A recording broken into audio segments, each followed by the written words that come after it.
Ingat, takwa itu korelasinya dengan amal soleh. Jadi kalau kita ingin mendapatkan hudan, caranya tingkatkan takwa. Karena hudan diberikan pada orang takwa. Hudan lil muttaqin. Cara meningkatkan takwa yaitu memperbanyak amal soleh. Karena itu rumus cepat di dalam Al-Quran, takwa senantiasa bersanding erat dengan amal soleh. Seperti iman pun bersanding dengan amal soleh. Untuk membenarkan dan memastikan kebenaran iman, maka diuji lewat amal soleh. Dengan iman itulah amal berubah jadi soleh. Jadi iman ketika masuk ke dalam amal, maka merubah amalan itu menjadi soleh. Saya beri contoh, saya sekarang sedang memandang misalnya. Maka jika pandangan ini dimasuki oleh iman, maka pandangan ini berubah, bukan sekedar menjadi amal, perbuatan, tapi saleh, pandangan yang dibenarkan, diridhoi oleh Allah Subhanahu wa Ta'ala. Maka pandangan yang diisi oleh iman akan diarahkan oleh iman bagaimana mata ini mesti memandang. Ketika pandangan ini tidak dibenarkan oleh Allah, tidak diridhoi, maka akan dipalingkan, diberikan isyarat oleh imannya. Itu sebabnya dalam Al-Quran pandangan ini diawali dengan kata iman. Wa qul lil mu'minina yaghuddu min absarihim, dan katakan pada pria-pria yang merasa punya iman. Qul lil mu'minina, katakan pada pria-pria yang merasa punya iman, yaghuddu min absarihim, ya, palingkan pandangannya dari segala hal yang tidak disukai oleh Allah. Wa qul lil mu'minati, di ayat 31-nya Quran surah ke-24, dan katakan pula pada perempuan-perempuan yang memiliki iman, ya, maka imannya akan memberikan perintah kepada pandangannya, arahkan pada yang tidak disukai oleh Allah. Bila itu dibenarkan, silahkan tatap dengan baik. Maka amal yang diisi oleh iman menjadi saleh. Dan peningkatan amal soleh ini itu secara otomatis akan disandingkan dengan kekuatan takwa. Jadi setiap kali ada amal soleh, maka sandingannya dengan takwa. Takwanya naik. Jadi kalau kita bikin bagan, teman-teman sekalian, kurang lebih seperti ini. Ya. Jadi iman, ya, membangun keyakinan tanpa ragu terhadap Allah, itu akan ditopang oleh amal saleh. Ya, ini menarik ya. Kata salih ini muncul karena ada iman. Jadi kalau orang beriman itu disebut mukmin, ya. Mukmin itu orang beriman, ya. Perempuannya mukminah, ya, singkat tambah di ujungnya. Mukmin, mukminah. Muslim, muslimah, ya kan? Muhsin, muhsinah. Demikian seterusnya. Jadi kalau iman, orangnya disebut apa? Mukmin. Orang mukmin itu artinya yang yakin tanpa ragu. Ya, yakin tanpa ragu. Jadi teman-teman, kalau sudah disebut dengan orang beriman, sudah jangan ragu. Kalau Allah perintahkan, kerjakan. Kalau Allah larang, tinggalkan. If'al wala taf'al. Do it, live it. Kerjakan atau tinggalkan. Cuma itu kok dalam Al-Quran. Ya, cuma itu dalam hadis-hadis Nabi SAW. Dua dalam kehidupan sebagai titah syariat. Kerjakan atau tinggalkan. Kata Allah misalnya, bagi laki-laki, ya, kerjakan ini, kerjakan. Tinggalkan ini, tinggalkan. Bagi perempuan, kerjakan. Berhijab, engkau berhijab. Ya, tinggalkan ini, tinggalkan. Jangan berdusta, jangan berzina, jangan korupsi. Selesai. Ya, dan harus yakin tanpa ragu terhadap semua syariat. Jangan sebagian-sebagian. Karena umat dulu, kalau ada yang sesuai dengan nafsunya, dia yakini, dia kerjakan. Kalau tak sesuai, dia tinggalkan. Itu yang bahaya. Kita berbeda. Ya, kita berbeda. Semua yang Allah perintahkan. Wa ma atakumur rasulu fakhudhuh wa ma nahakum anhu fantahu. Semua yang disampaikan oleh Rasul diperintahkan cepat kerjakan. Jangan pilah-pilah. Ya, persoalan personal, pribadi dengan komunal sama hukumnya. Maka ketika Allah perintahkan, kerjakan. Ya, waris, kata Allah 2:1 laki-laki perempuan, kerjakan. Jangan karena kepentingan tertentu Anda geser demi kemaslahatan tertentu misalnya. Ya, ada maslahat sesuatu yang belum kita ketahui. Wallahu ya'lamu wa antum la ta'lamun. Demikian penutup Quran surah kedua ayat 216. Allah itu tahu masa depan. Engkau tahunya sekarang saja.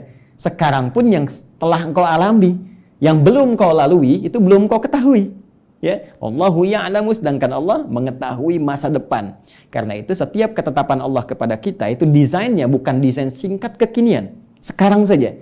Tapi untuk maslahat nanti, esok hari, setelahnya, demikian di masa yang akan datang. Jadi kadang-kadang diberikan oleh Allah kepada kita yang menurut kita kurang kita sukai, ternyata ada manfaat besar yang belum kita dapatkan sekarang. Nanti setelah kita lewat itu, maslahatnya kita dapatkan dan terbawa dalam kehidupan sampai masa yang akan datang. Asa an takrahu syai'an fahuwa khairul lakum wa asa an tuhibbu syai'an wa huwa syarrul lakum wallahu ya'lamu wa antum la ta'lamun. Itu di Quran surah ke-2 Al-Baqarah di ayat 216.